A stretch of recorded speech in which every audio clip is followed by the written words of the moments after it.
guys, what's going on? This is going to be a video regarding our IVF journey. We have all of our children, already our adopted children here.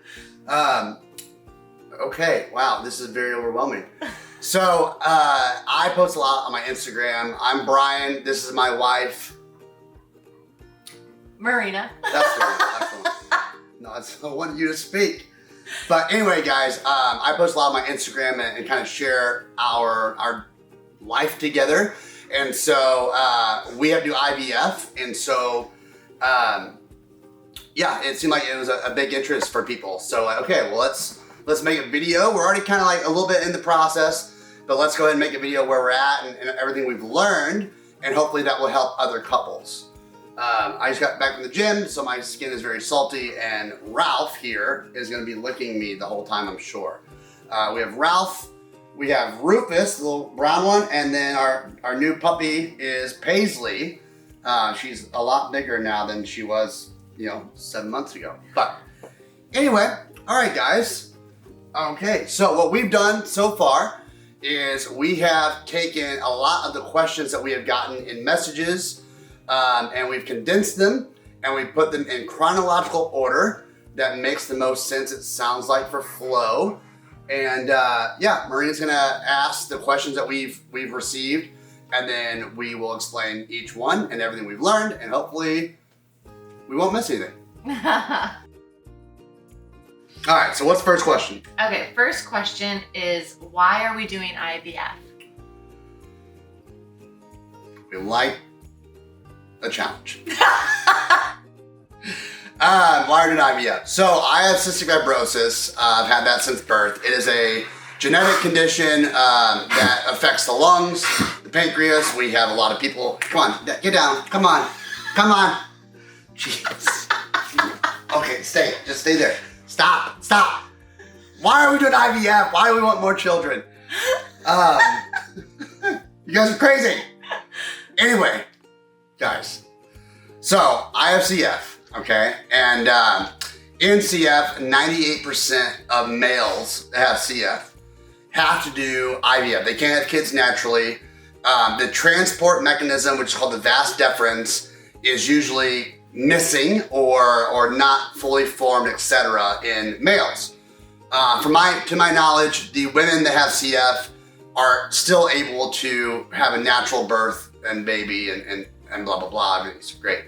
So male-wise, I have to do IVF because of CF. This is something me and Marina have talked about a lot, even since we started dating. Family is very important to us. We are very excited to have kids, which we haven't for a few years, so that's why we have accumulated 3 dogs. But anyway, yeah, so that's why I do IVF. This is our conversation we had a long time ago, but we did not know all the details of IVF, and so we've learned a lot in the past 2-3 months now, and so that's why we're sharing it with you guys. All right, next question. Are there any financial resources for IVF? 0. No, there's a few. So we've heard it's very, very rare. So this IVF we've heard is very pricey. It's usually out of pocket. And so luckily my employer right now does offer a support package or whatever, an organization partnered with my insurance, which is Cigna. And so this is, for us, it seems to be very rare. People are like, oh man, you're so lucky, all that stuff. So it sounds like there's not many resources at all out there. There's not any specific CF resources either for IVF. So in our situation, we have a company, organization called Win Fertility that is kind of like the middleman. It's like a broker between us and our clinic and your employer. So they're like the person in the middle who kind of like approves everything. Like a manager. They approve, they oversee, give recommendations, things like that. And so their benefit is they offer $20,000 maximum in a lifetime, capped, but they offer that to apply towards your IVF process. But what we have learned, so this sounded all sunshine and rainbows when we first heard about it, but we've learned that that does not kick in until you meet your deductible, your insurance deductible, and then it kicks in. And some things it doesn't apply to, but it always applies to medications at the pharmacy. And the big processes. So there's no max on the pharmacy. Right. Once you've hit your $20,000 limit that they will allow, your medications are never like under that umbrella. So they will always cover your medications. Yeah. Okay. But yeah, then there's a $20,000 max. But then also that if you don't have a job or your employer doesn't cover it, you can get Win Fertility like yourself. Individually, separately. Yeah, so we don't know anything about those packages or what they cost or how the benefits are kind of different than going through an employer, but they do offer like individual packages. She knows the camera's on. She likes to be center of attention. Okay, cool. Yeah, so that's the only resource that we know of so far that does any type of benefit. But point is, they are out there. They're just scarce. Yes. What is the IVF process? All right, the process. Hey, no, you don't need to be up close and personal. They can see enough of you. Get down. Hey, crazy. Come here. Go to mom. Come here. Go to mom. Come over here. We are very excited to have children that can talk English, and we can actually rationalize with them and be like, hey, we're filming a video. Let's not walk in front of the camera. Probably won't go that smoothly, but these dogs, if they could just talk. Anyway, all right, what's the process like? No, you don't need to get up there either. You guys, this is terrible. Okay, so what's the process like? So we had no idea what the process was before we started.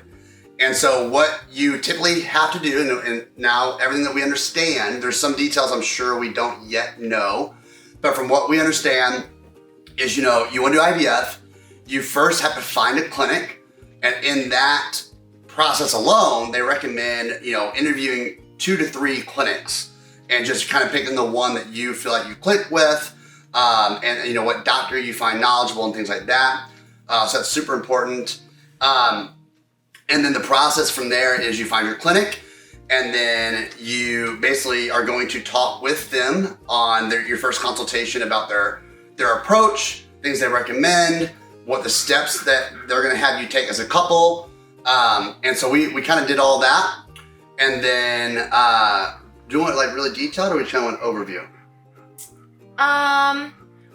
Let's do an overview, and then we'll go through more questions, and then. Okay. So yeah, so you find your clinic first. You're gonna have a consultation with them, and that's where you're gonna meet and greet, kind of ask your questions, things like that. Marina and I only interviewed one because we liked them a lot. They seem very knowledgeable, very nice. We've learned things since then, but we'll go over those later. After you find your clinic, you have that first consultation. The next step was lab work. So you'll go get your lab work done, see where your levels are at, and they can do a screening, which is optional. And so they give you the option to screen with your lab work, which means they will look into each individual and see what you're a carrier of. And that's going to tell them what to look for. When they get your embryos later on, they can screen your embryos and try to say, okay, for example, Marina, well, you're a carrier of condition A. So when they have the embryos in front of them, they can then screen the embryos and say, hey, do any of them carry, condition A? Did she transfer those to these embryos? So that's great. We were very happy about that because obviously with me, CF, we expect to at least hand down genes to our children that are going to be carriers of CF and not have CF. And then, okay, so basically you do your screening. I'm trying to keep it an overview. You do your screening, you do your lab work. The next step in the process is going to be it can be retrieval, and that can be from the woman's standpoint or the male standpoint. So what we chose to do is we'll do the male retrieval, so my retrieval, once my retrieval is finished, well then the woman would do her retrieval, and that involves medication. So from what we understand, Marina will have to take, maybe 2 to 4 weeks, it sounds like, medication and injection. So that, I think there's injections, there could be pills, I'm not sure. I think it's both. So both probably, and then that will basically allow her body to produce more eggs and basically be ready to retrieve. And then they'll retrieve them from her, and then they take the eggs and the sperm and then mix them together. They make the embryos in a petri dish, right? And so once they have the embryos, and then they will select the healthy embryos, and then they will transfer them back to the female. And depending on how your clinic does it, our clinic told us during this process that they have found in the most recent 5 years, studies show it's the best to transfer one embryo instead of multiple. When Marina and I talked about having IVF originally, we know that Marina is a twin and has twins in her family. There's some twins in my family, so we're, oh my gosh, and we have to do IVF? Like, we're gonna have twins for sure. So, IVF comes with the stigma that, twins are very likely.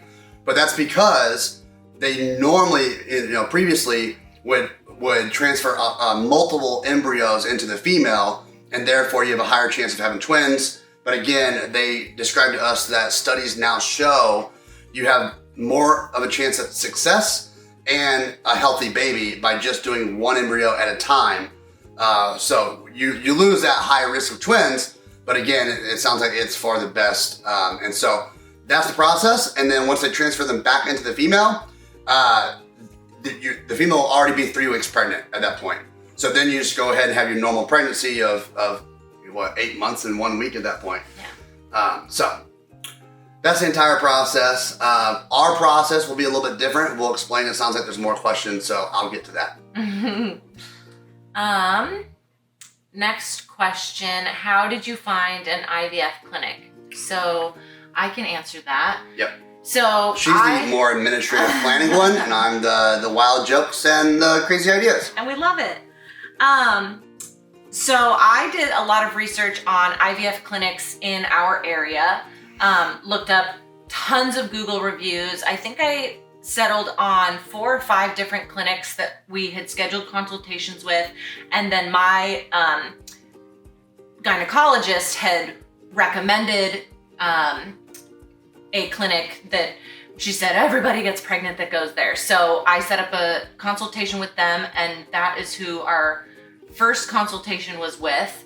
And like Brian said, we just connected with them and clicked with them so well that we actually canceled the rest of our consultations and went forward with them. But I would definitely suggest doing a ton of research, looking up reviews, and just kind of going from there. In hindsight, we probably should have continued with all of the consultations just to have peace of mind that we saw everyone, we spoke to everyone. But it really depends on your comfort level, what you're looking for. There were ones that we actually chose a clinic that is completely female run. There are only females that work there, which made me very comfortable. I made sure that made Brian very comfortable.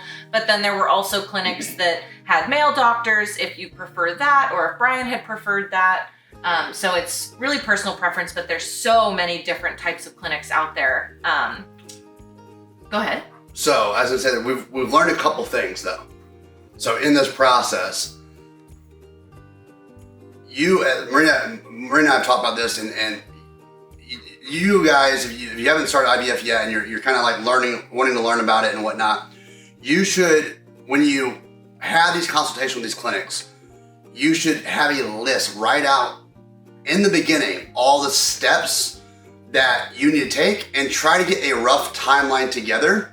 And then just be like, hey, at month 1, we're gonna have this consultation. At month 2, we're gonna have our lab work. Month 3, whatever it is, but have a full list so that you're prepared. Our clinic was very nice and very knowledgeable, but they seem like they lack on communication. So there's been times where like, hey, have you done this yet? Have you done that yet? I'm like, well, no, we didn't know that we needed to. So we feel like we're not getting like really clear guidance along the way. And we've messaged them in the app, which is nice. They have an app that you can talk through, but they're not the most informative in the app, it seems like. So it seems like when we call them, they're very nice and they explain things better. So anyway, just something to think about. And then, another thing that kind of irked me about this process, and we'll talk more about this in other questions, it sounds like, is for my retrieval, we'll have to go to someone else. So there's been a couple of times that we've asked our doctor, hey, what about this? What about that? And in regards to me, I said, that's a good point. Let me reach out to my colleague who specializes more with male fertility. I'm like, well, you're a male, you're a fertility clinic. What do you mean like you're gonna reach out to them? So that kind of bothers me that like for the male part, they kind of outsource to get that knowledge and whatnot and that input. So, and maybe in hindsight, maybe that's something we should have asked in our consultation as well, is have you worked with other couples that have IVF or that have CF that are doing IVF, and then maybe they're more knowledgeable about, usually it's not why we have to do IVF usually is not the case for most people. So It makes sense that they wouldn't have as much knowledge about the male side of this stuff. But that's something we probably should have asked up front. Yeah. Anyway, so that's how we found a clinic. Just do your research, make sure, even when you think you're positive, because again, we were like, we don't need to interview more. I would still interview more because the second or third one that you interview with might bring up points that you had no idea that you should have even asked the first one, right? Like, so in hindsight, just go through the interviews, even if you are sure on one. Yeah. What is the timeline? Okay, so timeline wise, so the normal timeline, I'm gonna share the normal and I'll share our timeline.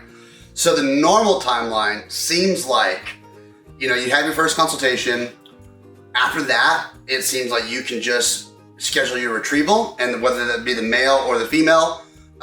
During the female retrieval, again, from what we understand, there's 2 to 4 weeks of medications that need to be taken in order to get her ready. Then you do that retrieval. And then, we're not to that part yet, but, it sounds like it's relatively fast when it comes to, getting the embryos going and ready, and then transfer it back to the female. So from what we've learned, I would assume you're probably looking at 3 to 6 months until you're pregnant. Yeah. And they say a lot of times, Rob, you gotta stop, bud. They say a lot of times the biggest weight with the IVF is usually scheduling the appointments and not necessarily like the process.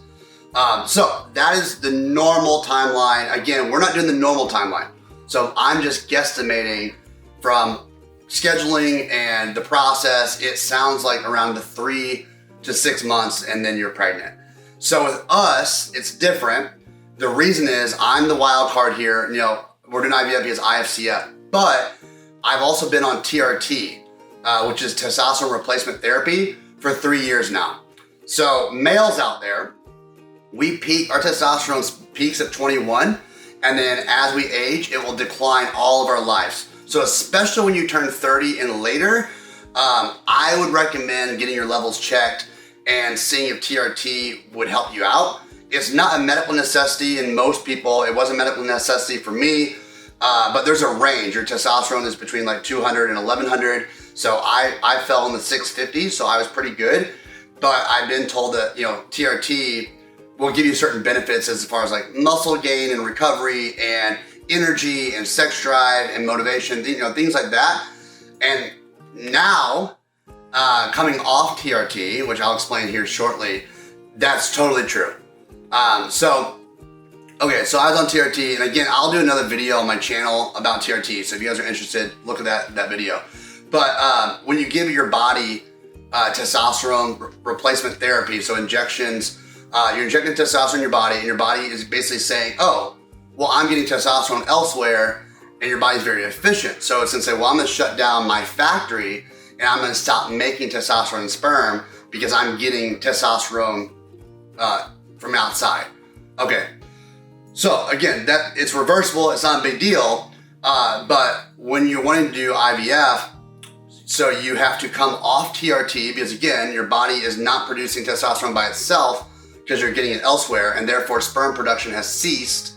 So you have to take medications such as Clomid, which is a pill, and HCG, which is an injection, to basically speed up your body's ability to start producing naturally again.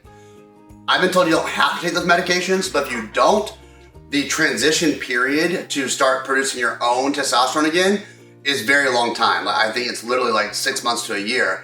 But if you take these medications, then it speeds up to 2 to 6 months. So they told Marina and I, you know, like, we need to get you up your TRT. This is the first consultation. They told us this. We need to get you off your TRT, you know, as soon as possible, and we'll start these medications, and then you will be ready for retrieval within 2 to 6 months, with the most success being if you wait the full time, which is 6 months. We've heard stories about, like, you know, well, you know, it's totally different when you're off TRT, you know, energy levels, all that kind of stuff. So we just said, well, you know, let's pick 4 months. That kind of sounds like it's in the middle. Now, I've known people, I've talked to people that say, hey, they're on TRT and they still got their wives pregnant, right? We can't do that because the transport mechanism isn't there for me, but that's possible. We've heard people that will get off TRT, take these medications, and they have their wives pregnant in 1 to 2 months' time. So 2 months is possible, but we decided to wait 4 months.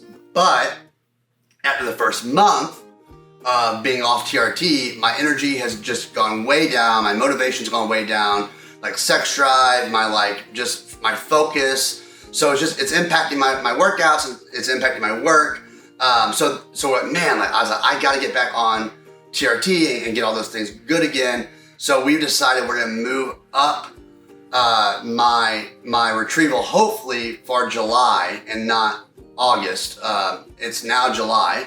But anyway, that would have been 3 months instead of 4 months. So we started, how long? 3 months ago? We started in April. Yeah, so April, May, June, and now July. So we started towards the end of April. Yeah. Towards the end of April, we had our consultation. We then knew that I had to come off TRT. I did so. I've been taking these medications daily ever since. And again, that's just to help my body start producing naturally again. We had jumped through some hoops with scheduling, but basically we've moved the retrieval up. So actually tomorrow, so you know, we're in almost the middle of July now. I'm gonna have my consultation tomorrow for the retrieval, and then they'll schedule the retrieval from there. So I'm hoping it's only gonna be a week or two, fingers crossed. So our process, again, it's been about 3 to 4 months now. Hopefully my retrieval will be this month. And then Marina is basically gonna get her retrieval right after me, or start her medications to get her retrieval. So that will be another month. So we're talking about 4 or 5 months at that point. And then, I don't know, I would give them another probably month to get the embryos ready. I think so. We haven't really talked to the doctor much about the timeline from like retrieval time to transfer time. Yeah. I don't know what that looks like. Well, we know that once they transfer it back to Marina, it will be 3 weeks pregnant. So it sounds like there's at least 3 weeks in there of getting the embryos ready for transfer. So I would add another, month of buffer time. So for us, it sounds like it's gonna be a 6 to 7 month process overall until she's pregnant. And then it sounds like, 8 months and a week, it sounds like a normal pregnancy time. So around, I would say about 7 months, it sounds like for us. And again, that's hoping that the retrieval goes well, and that's hoping that they can get it scheduled. Because again, the biggest weight, it seems like, is the scheduling. So yeah, I think that's it, right? I think so. So that's the timeline, guys. That's our timeline versus the normal timeline. Yeah, just our timeline. And again, our timeline is all because of the TRT. So it sounds like if that was not a variable in the mix, then things could be sped up quite a bit, based on scheduling. Is there anything more you want to talk about what stage we're currently at? I know you kind of touched about that. Yeah, I kind of already said that. We've had our first consultation, and then is there a question about retrieval, like how it's worked? Yeah, that's the next question. How does the retrieval work? So we'll go over that next, but basically, where we're at is we've had that consultation, we got our lab work done. Marina did screening. I did not do screening. because hers didn't show anything. So sure, I might pass things down to our children that they can be a carrier of, but it sounds like because Marina didn't have anything, they won't have anything.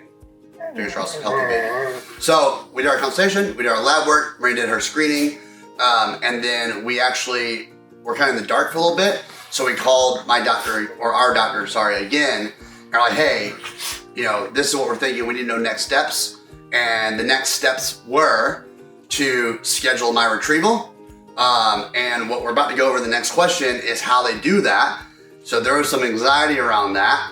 And, Marina and I are hoping to be done by the end of the year because we had to put her on my insurance so we get the benefits. And her being on my insurance is a little bit pricier than we'd like. So we're hoping that we can complete before the end of the year, get Marina off my insurance. So we got the consultation moved up a little bit. And again, that's tomorrow. So that'll be the consultation for retrieval.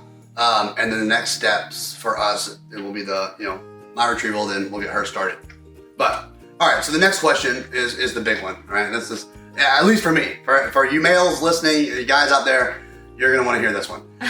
So, or you're not gonna wanna hear this one, probably. But basically, the retrieval process and what that is like. Okay, so for males, this is the way it was explained in the first consultation, okay? And I had so much anxiety after that consultation of like, oh my God, like what? I dreaded it. And so we've called them back and said, hey, can we please have another appointment with the doctor? We have a few more questions around retrieval and whatnot, and talked it all through again about a couple weeks ago. So I'll explain what we were told. So in the first consultation, she said for males, there's a couple different approaches, but the most popular main approach with retrieval is they will put a needle in the male's testicles or balls and basically suck out the sperm to retrieve the sperm. Yes, if you guys are cringing, yeah, it hurts. It just hurts even thinking about it. And your natural thought is, oh, I'll be put to sleep. Nope. Oh, I'll be numbed. Nope. So being put to sleep for that was not an option in our first call. And she said most people won't even get it numbed because the numbing only affects the outside layer of skin. And so it's still gonna hurt internally, and the numbing feels like a bee sting. So it actually hurts just to numb it, and usually they say that's not worth it. So that was the approach that we were gonna take, okay?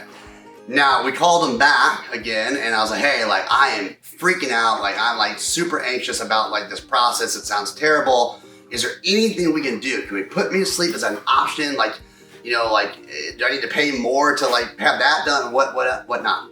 So the second approach they offered is a biopsy. That's where they make a small incision and take a biopsy of the balls. And that actually, you can get a better sample that way. And you do get put to sleep for that procedure. And that recovery, they can prescribe pain medication because it's a procedure. And so they said that pain medication and being put to sleep are possible, but not likely for the first option, which is just the needle poke. And so I said, well, okay, well, what's the recovery like, right?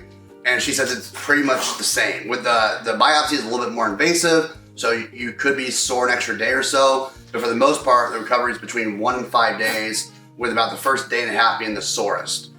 My thought was, look, if you're gonna be down there, I wanna be put to sleep. And then if I get pain medication to make those next few days easier, that would be ideal. So that's what we chose for my side. A lot less anxious now. I'm not excited by any means, but a lot less anxious. I've talked to other males on social media that have had this done. And some guys are like, hey man, it's not as bad as you think. It sounds terrible. It's not that bad. And some guys are like, it's rough. It's very rough. And so, there's another guy had an infection where he had a lot of swelling and just doesn't sound very easy. But anyway, that's the male side. Do we know much about the female side? No. I know that it's not great. Yeah. But I don't really want to know. I'll figure it out when we get there. And I know that I'm asleep for it, so. Okay, yeah. So females are put to sleep for it sounds like. And again, all we know with her so far is there'll be some medications, which is injection and pill, 2 to 4 weeks or so to get her body ready. And then the actual retrieval itself, it's a procedure, be put to sleep. That's all we know. That's all we know. We'll know more soon enough. And we do obviously intend on doing more videos, guys, throughout this journey. Like, we'll let you guys know what it's like, what it felt like, and hopefully by the end of the series, we will be pregnant. Maybe even show our kid in 9 months, who knows? Can you pick the gender?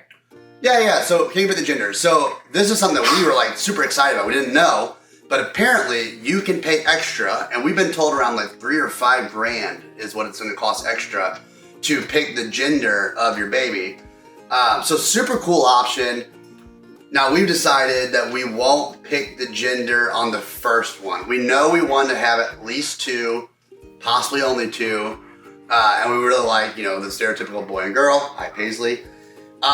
So we would love to have the boy first for several different reasons. If you guys are interested in that, comment below. We'll do another video. But we'd love to have the boy first and then the girl. But we're like, you know what? Let's just let it happen naturally the first time.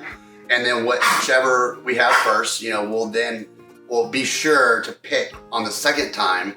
And so that way we can get that boy and girl that we'd like. Yeah. We should also ask, because another thing we don't know about picking the gender is if, say we have 4 embryos, what if they're all boys, but we never know it? Oh yeah, that's true. Oh, that's interesting. Another question we gotta ask. So maybe we gotta pay to find out about the first kid. I don't know. Yeah, it's not. Yeah, that's a good point. Yeah, more questions to ask. So can you freeze additional embryos for later? Yeah, so you can. We don't know the cost of that yet. And so in that talk that we had about, should we do my retrieval first or Marina's retrieval first? Because really Marina doesn't have to wait for me to do hers. So it's possible to say, hey, let's do the, Marina's first, let's freeze the eggs until I get mine done. But we were like, with that, we know we can freeze them, but we know how much it costs. We know I'm the wild card here. So it's possible, guys, that they're gonna go into me doing this procedure and say, hey, we can't extract any sperm. Like maybe there's none there. The other option is we haven't waited long enough since I've been off TRT and the sperm aren't mature enough yet. And if that's the case, we have to wait another 1 or 2 months and then try to do the retrieval again. Yes, big ouch. But point being is, I was like, well, the smartest thing to do is probably do mine first, because we wouldn't want Marina to do hers first without us knowing how much it costs to freeze, and then do mine. Like, oh crap, we gotta prolong it another 2 months. Well, now we have another extra 2 months of payments for freezing, just to see if we can do mine 2 months later, right? So anyway, you can freeze. So what we'll probably do is we will get my retrieval done first. We'll freeze the sperm. That way we know we got some, we're good to go. And then Marina will start her medication process and her retrieval. And then once it's all said and done, you can freeze the embryos. So we plan on freezing our embryos. And then that way, in a year, 2 years, 3 years, whatever it may be, we're ready for the second. Then we don't have to do much, right? They're already frozen, they're already there, they're already ready to go. And we will do so. Oh my gosh, that was crazy. Hey, guys, no, not yet, no wrestling. It's bedtime. Calm down. Cool. Okay, next question. What are some tips for people looking to do IVF? So I would say my number one tip that we learned through our consultation that I didn't know, because I've never done anything that had to do with freezing eggs or, never really knew much about the IVF process and what came along with that. So what we learned in our first consultation was that women, as we age, our ability to have kids or a successful pregnancy declines.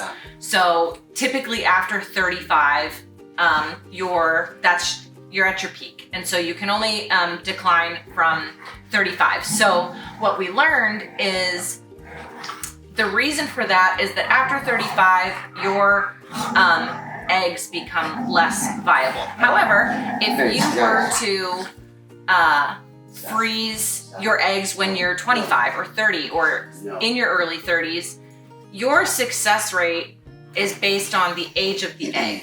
So I could freeze an egg at 30 and go to have a kid at 50. And our success rate is just as high now that I'm 50 if I use my 30-year-old egg. So I thought that was super interesting. So if you know that you have to do IVF, or you're not married yet or not looking to have kids yet, but you want them in the future, but you're approaching your kind of early 30s, mid 30s, my tip would be to freeze your eggs, because you never know when they might come in handy. So that was a cool thing that we learned. Yeah, we knew we wanted to wait to have kids until we're married, and then we got married, and pretty much immediately, like, Marina are at the point in our lives where, we're both about 34 years old. So we're both like, hey, that's what we want. Like, that's our next step. We're kind of done with all, like, we got our careers together. We got our party and all that kind of stuff out of the way a long time ago. So we're ready to have kids now. And so we immediately just jumped into the IVF process. But as she's saying, like, maybe you're getting married and maybe you want that, like, first honeymoon year, and maybe you want to, plan for kids 2, 3, 4 years later. So as she's saying, the best thing you could possibly do, is go ahead and get started and freeze your eggs, so that way they're the healthiest and most successful possible when you guys are ready to have your kids. Yeah. So, good tip. My only tip again would be don't have 3 dogs. Before you have your kids, it's stressful. We learned that approach. We're only gonna have 2 from now on. Not from now on, but once one passes. But anyway. Who's that? One of you is getting voted off the island. It's probably you 2 wrestlers. Stop it. So anyway, guys, my tip was just that, make sure you do your research. I always am like, I don't want to offend them or ask them any questions, but no. Like, ask all the questions you can, because, in hindsight, we would have loved to have a step-by-step guide and kind of like an ideal timeline, at least, as far as, when this should happen, when that should happen, whatnot, because we've called, like, hey, what's the next steps? Like, you should have done this. You should have done that by now. Well, we were never told. But anyway, and aside from those 2 things, I would just say, talk with your partner. Like, be super, like, communicative, and just say, hey, this is what I would love to happen, and, compromise, and, maybe one wants to have a boy first, one wants to have a girl first, and it's super important. And so, like, well, I want to pay to pick the gender. Well, have that talk. Don't have that talk when it's like down to the wire and you have to choose, right? Like, have all that stuff talked about before, so you both can go in on the same page. You know what to expect. You know what you guys want, and the only thing you have to worry about is hopefully a very smooth, successful process. So, yeah, I think that's everything.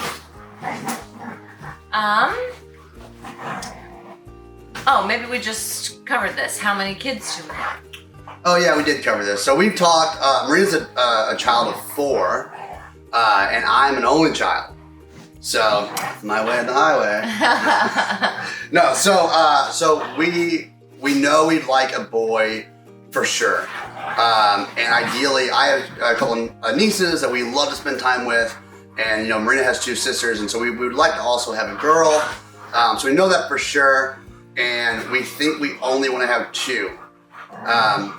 But as we say that, we thought we only wanted 2 dogs, and here we are. Yeah. And her cousin, who we're really close with, they're already talking about their 3rd. We're friends. A friend couple that we have right now, they have 2, and they're talking about, like, well, maybe we should try at the same time you are and have our 3rd. So who knows? Everyone around us seems like they're having 3. My cousin and whatnot, we hang out a lot. They have 3. So there could be more, but we've agreed that we for sure at least want 2. So that's what we're starting with. The next question was, do we have names picked out? We do. So Marina and I have picked names out. I picked the boy's name out before Marina and I were even together. You told me what the boy's name was when we first started dating, you were like, this is the boy's name, no compromise. Right. I was like, absolutely not. Yeah. And we have talked about it so much at this point that basically we've spoken him into existence. Yes. So now it feels weird that if we don't name our kid this name that we've had all this time, then I feel like we have missed out on this child that we've created in our heads for so long. And then our girl name, we picked out. I like woke up in bed one day and I was like, oh my gosh, well, what if we never have this boy? Yeah. Like, what if it's a girl, and what if that's all we ever have? And so we were frantically coming up with girls' names. And so now we're stuck on both. We have to have them both. It isn't one or the other. They must both exist. Yeah. So we've had names for a while. My family's big on names. So even with dogs, right? Like I got Ralph 10 years ago, and Marina didn't mention this, but my mom actually was like, oh my gosh, if you get a second, you name him Rufus. I was like, oh yeah, we'll see. But then that grew on me. I was like, oh, I like the name of Rufus, Ralph and Rufus. And we ended up getting another boy dog, and I was like, Marina. His name's gonna be Rufus, no questions asked. And so that's, it became Rufus, and then now we have Paisley. But yeah, the names have been a thing for a long time. The boy name, I can't wait to share with you guys. But for luck reasons, and we don't want it stolen, we're gonna wait. There'll be something that you guys can look forward to with us to share that with you guys. But we'll do a big. We're not so keen on the whole gender reveal thing, but we'll do maybe a name reveal. Yeah, and I'll share why this name was picked out years ago, and I picked it out. There was no one else that helped me pick it out, and I'll share why I think it's so cool. So we'll go from there. Ralph, stop it. You're looking at me so much. Oh, our last question. So what are the next steps now? Okay. Next steps are the most dreadful steps. Next steps is we have my consultation tomorrow morning. And this is going to be to talk about my retrieval, and then we'll schedule that. The hope is that, the consultation is probably not gonna be any big deal, but the hope is that my retrieval will be scheduled within the next week or two, because again, like coming off TRT, I know it's big change in my personality, big change in my energy. Just like my workouts have not been as good. Like I'm very sore all the time, which is crazy. I don't remember being this way before TRT, but I guess I was. So we're really hoping to get that back on board soon. But yeah, and then after the my retrieval, we'll call and we'll get Marina's medicine going and what she has to do for her retrieval, and then go from there. Yep. So hopefully by the end of this month, we'll be done and starting Marina's turn. Hopefully, fingers crossed. Yeah, we'll do more videos. We'll let you guys know how the retrievals go, and again, hoping it's a smooth process. But yeah, that's probably gonna be the meat of the IVF process. It sounds like so. Well, now we're in for lack of a better term, we're in the baby making stage now. Yeah. Like, those are the next steps. Yeah. Making the baby. Yeah. And we tried upside down and toes pointed up and stop it. No, just kidding. But yeah, guys, it's so far it's pretty smooth, easy process. We've heard a lot of horror stories, and we've heard some couples are on their 6th or 7th round of IVF and stuff like that. So that. Can't imagine that. We're hoping that we get very lucky. Hey, guys, we're trying to be pro having more here. You guys are just wrestling. But anyway, he's the old man. He's the calm one. So anyway, guys, that's where we're at right now. We hope this helps. Again, like if you couples are out there, I don't think it's anything to be nervous about. Guys, the retrievals. Maybe a little bit nervous there. Don't be nervous, but be nervous. Yeah. But the process overall really doesn't seem like that big of a deal. People really talk it up to be a huge, oh my gosh, IVF, and I think the hard part is just in the event that you don't have a successful first round. That's gotta be tough, right? So we are hoping that's not the case. And this is where we are so far. So we hope that helps you guys. I'm sure there's things we missed. I'm sure there's questions you guys still have. So comment them down below. We'll do another video, or I'll leave my email in the description. You can ask the email if you want to be anonymous. But yeah, we hope to see you guys in the next one with more good news. All right, guys, we'll see ya.